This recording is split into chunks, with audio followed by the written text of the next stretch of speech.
बहुत समय पहले पर्वतों और घने जंगलों के बीच बसा एक सुंदर राज्य था जिसका नाम वीरग्राम था। इस राज्य में एक महान ऋषि ऋतंभरा रहते थे जो अपनी तपस्या और ज्ञान के लिए प्रसिद्ध थे।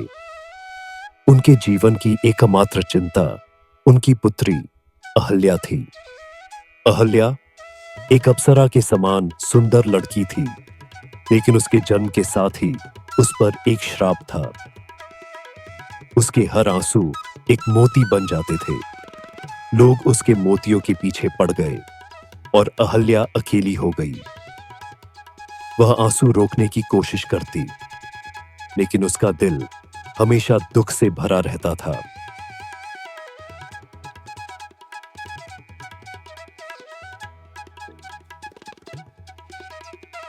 ऋतंभरा ने भगवान वरुण से प्रार्थना की, हे जल देवता, कृपया मेरी पुत्री के श्राप को समाप्त कर दीजिए। भगवान वरुण ने उत्तर दिया, यह श्राप तभी समाप्त होगा जब कोई उसे उसके दिल के लिए प्रेम करेगा, उसके मोतियों के लिए नहीं। एक दिन एक युवा राजकुमार अर्जुन वीरग्राम में आया। उसका दिल पवित्र था और वह लोगों और संस्कृति के प्रति संवेदनशील था। जब उसने अहल्या को देखा तो वह उसकी ओर आकर्षित हो गया, लेकिन उसके मोतियों के लिए नहीं, बल्कि उसके स्वभाव और सुंदरता के लिए।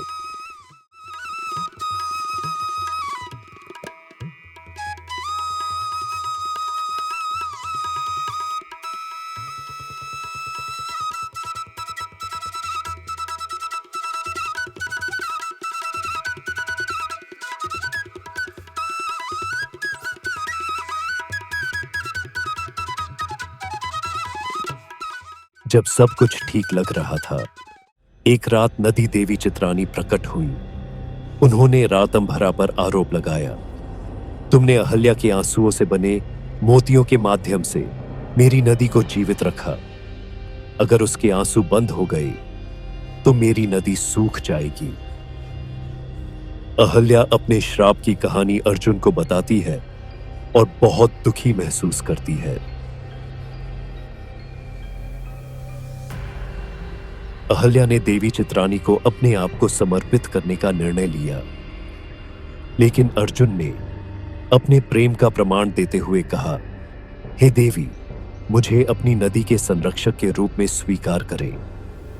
मैं इसे जीवित रखने के लिए अपना जीवन समर्पित कर दूंगा। देवी उनके त्याग और प्रेम से भावुक हो गई। चित्रानी ने कहा, श्राप समाप्त हो गया है। अब तुम्हारा प्रेम इस नदी का जीवन बनेगा।